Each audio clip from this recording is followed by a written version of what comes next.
A palavra de Deus nos diz em Filipenses 2,4 que não devemos ter em vista somente os nossos próprios interesses, mas também os dos outros. Isso é não apenas uma ordenança, ela reflete a mente de Deus, a mentalidade de Deus que é doadora. Mas a razão pela qual Deus nos exorta é que, por natureza, quando olhamos a perspectiva da carnalidade, nós somos inclinados ao egoísmo. Temos, na verdade, uma mentalidade parasita, que quer tirar proveito dos outros em nosso benefício, o que muitas vezes nos dificulta obedecer, deixar-nos de lado para focar em servir os outros. Hoje, o assunto da nossa conversa é justamente esse: como superar essa mentalidade parasita. Fique comigo e nos próximos minutos nós vamos entender isso melhor.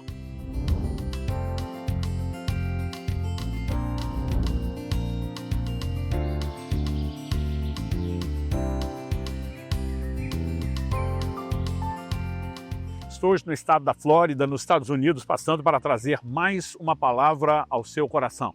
No livro de Provérbios, no capítulo 30 e nos versos 15 e 16, nós vemos que a sanguessuga tem 2 filhas. E o nome que é dado às suas filhas é Me dá, me dá. E a razão pela qual essa alegoria é apresentada, porque é justamente isso que a sanguessuga faz. Ela é um verme parasita. E parasitas são organismos que vivem em associação, com outros dos quais eles vão retirar meios para a sua sobrevivência, normalmente prejudicando o organismo hospedeiro num processo conhecido por parasitismo.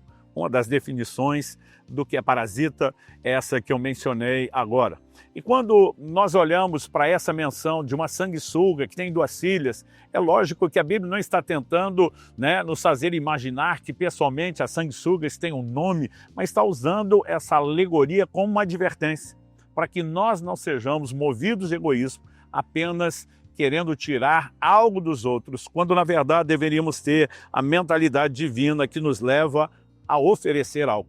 Romanos capítulo 12 nos mostra que o caminho da transformação envolve mudança de mente, a renovação da nossa mente, a mudança de mentalidade. E, portanto, não podemos nos adequar à nova natureza, aos valores e princípios da mentalidade divina que é doadora, se insistirmos em sustentar a velha forma de pensar e agir, que é a mentalidade parasita. Essa deve ser superada, cancelada, aniquilada nas nossas vidas. Ela precisa ser trocada pela mentalidade divina. A Bíblia é um livro de relacionamentos. Quando se observa os 10 mandamentos, os primeiros 4 dizem respeito ao nosso relacionamento com Deus. Os outros 6 dizem respeito, diga-se a maioria, diz respeito ao relacionamento na horizontal e não na vertical, o relacionamento com as pessoas. E é importante a gente entender que quando Deus nos orienta a relacionarmos da forma correta, Ele não está apenas focando nas outras pessoas que vamos tratar e que Ele quer que tratemos bem. Evidentemente, elas podem sofrer o efeito colateral de um bom comportamento da nossa parte, mas Deus quer alinhar algo na nossa própria vida quando nos ensina a tratar os outros da forma apropriada. E um dos entendimentos que nós vemos na Escritura, deixa eu começar por um exemplo do casamento. Tem muita gente dizendo que quer casar e quando você pergunta por quê, ele diz porque eu quero ser feliz. Muitas vezes eu digo para essas pessoas, se você quer ser feliz, não case. E às vezes elas me olham assustado. O senhor não acredita que há felicidade no casamento? Eu digo, eu acredito. Mas a ordem bíblica, lá em Deuteronômio, capítulo 24, verso 5, é que quando um homem se casasse com a sua esposa, durante 1 ano ele não sairia à guerra.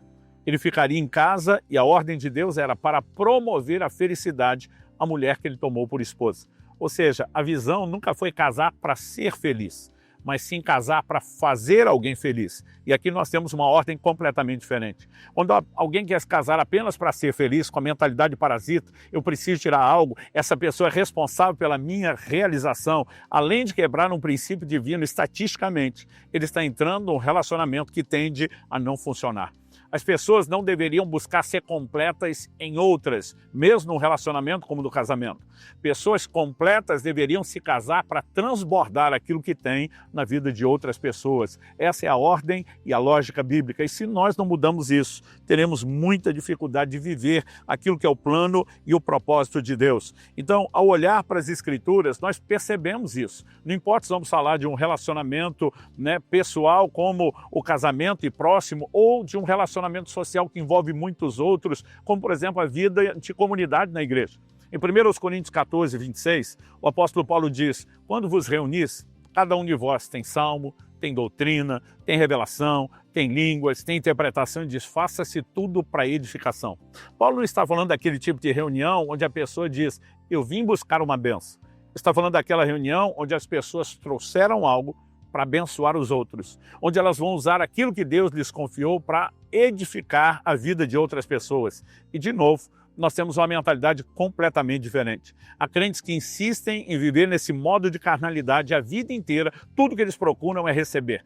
Raramente haverá disposição para servir, para tocar outros, para abençoar, e o que eles não percebem é que estão insistindo em cultivar e preservar uma mentalidade que deveria ser abandonada. Nós precisamos superar essa mentalidade egoísta, parasita, e trocá-la pela divina.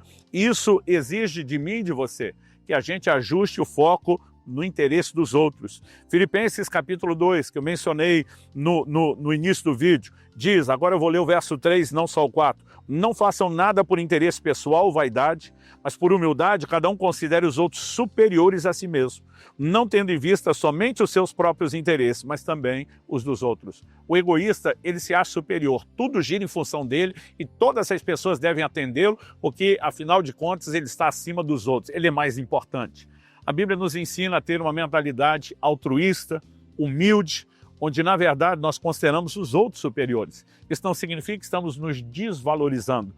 Isso significa que aprendemos a dar valor aos outros, até mesmo mais do que damos a nós mesmos, quando falamos da prioridade de serviço. E esse é o caminho estabelecido por Deus para mim e para você. Então nós precisamos ajustar o foco no interesse de outros e não apenas em nós. Em Marcos 10, de 42 a 45, Jesus corrige os discípulos que estão disputando entre si quem deles era o maior. Era uma competição por grandeza.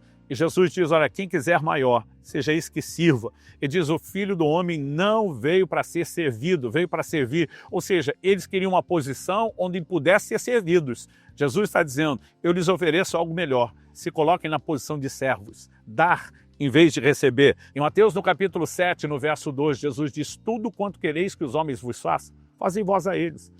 Ou seja, eu tenho um anseio, eu saio na frente, eu faço primeiro, porque antes de buscar receber, eu preciso procurar dar. Isso é ajustar o foco no interesse de outros. O Senhor Jesus disse, se alguém te ferir a face, vira a outra. Se obrigar a caminhar uma milha, vai colher a segunda. Se tentar tirar a sua capa, entrega também a túnica. Basicamente, Jesus está nos mostrando não que a gente deve ser passivo, nunca lutar por direitos, aceitar todo tipo de perda, mas ele está dizendo, há uma vida diferenciada quando eu e você saímos do centro e entendemos que as coisas não dizem respeito somente a nós mesmos.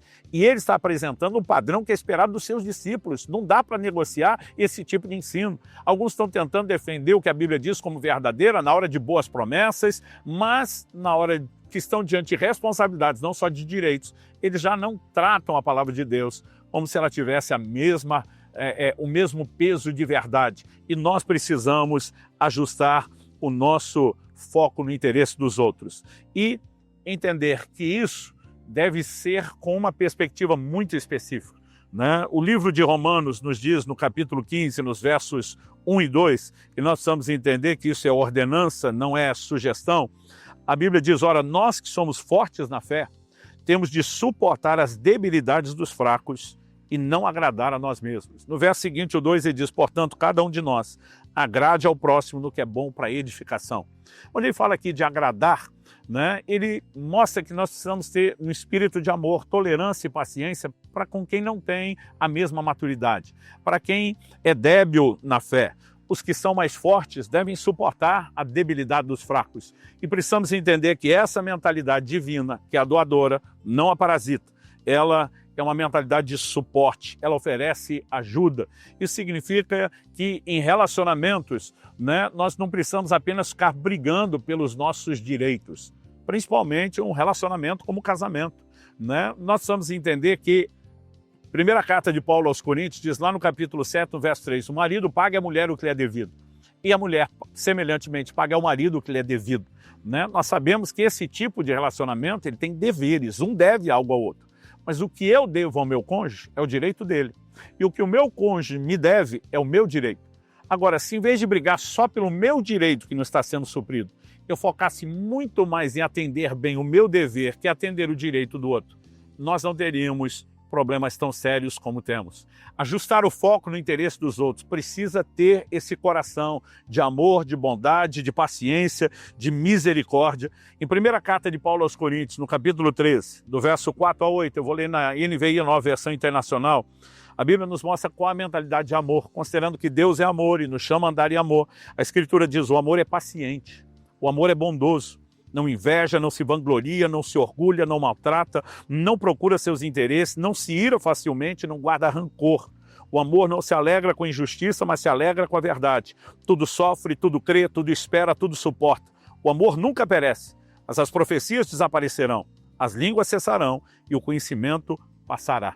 Quando olhamos para esse amor que tudo suporta, que não procura os seus interesses, a pergunta é, estamos reproduzindo isso? Ou estamos insistindo em defender a mentalidade parasita? Porque a mentalidade parasita é egoísta. Ela quer apenas sugar em benefício dos seus próprios interesses.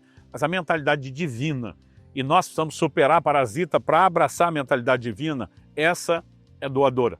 O apóstolo Paulo menciona em Atos capítulo 20, verso 35, como palavras do Senhor Jesus. Não encontramos isso nos evangelhos, Paulo não caminhou próximo de Cristo naquela época, isso nos faz entender que provavelmente ele ouviu isso do próprio Senhor Jesus numa das muitas aparições que Jesus fez a ele, como nos relatam as Escrituras. Ele diz, como diz nosso Senhor, mais bem-aventurada coisa é dar do que receber. Ou nos colocamos no lugar da mentalidade divina, que é doadora, superando a parasita. Nós não apenas agradamos a Deus, crescemos espiritualmente, amadurecemos, mas entramos num lugar de favor e, digo mais, de realização em vez de frustração. Faça os ajustes necessários, permitindo que, por meio do alinhamento das suas atitudes, você experimente mais do que Deus tem para a sua vida.